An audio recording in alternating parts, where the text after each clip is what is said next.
Mukhang importante to Nag-usap po kasi kami ni James. Napagkasunduan ho namin na bumukod na lang ho.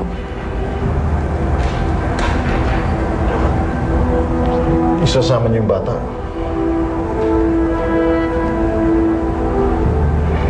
Nancy, alam mong mahal ko kayo ng apo ko. At gusto kong palagi tayong magkasama.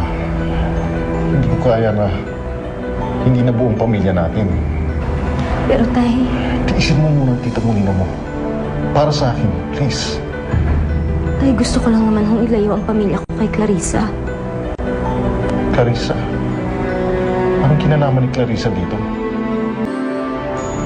Nandito ho siya kanina. Inimbita siya ni Tita Molina. Tay, alam mo naman kung anong ginawa niya kay James, hindi ba? Ayoko naman na paulit-ulit namin siyang makikita. Ayoko na may connection sa kanya, Tay. Nancy, hayaan mo muna makausap kong Tita Molina mo tungkol dito.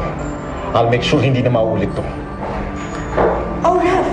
Nandito ka na pala. Sige, paghahain kita ng dinner. Molina. Tay, huwag niyo na hong pag-awayan to, please.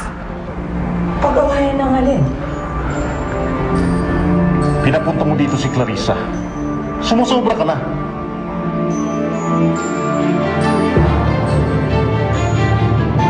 Ako ang sumusobra? Hindi kaya itong anak mo ang sumusobra? Lagi na lang siya nagpapa-apekto. Everything has to be about her. Ralph, this is my house too. So I can invite anybody I like. May karapatan si Nancy na sumama ang loob. Clarissa has hurt her so much. Hindi mo ba naiintindihan yun? Ang tagal-tagal ko na siyang iniintindi, Ralph. Ako ba? Walang karapatan para ako naman ang intindihin niya. Stop it, Molina. Hindi natatapak ang Clarissang yan sa bahay na ito. Hindi siya ang magiging dahilan para umalis dito ang anak ko. So ayun? Ganun lang yun? Lumabas na ang totoo? Tinatakot ka nitong anak mo na aalis siya? Kaya ka nagagalit sa akin? Hindi niya ako tinatakot. Ang sinasabi Tama na! Ako na lang ang aalis. Total, wala naman akong pamilya dito. Because you and your daughter have been excluding me. Alam mo ba? Kayo pa ng anak mo tumulak sa akin para patawarin ko si Clarissa.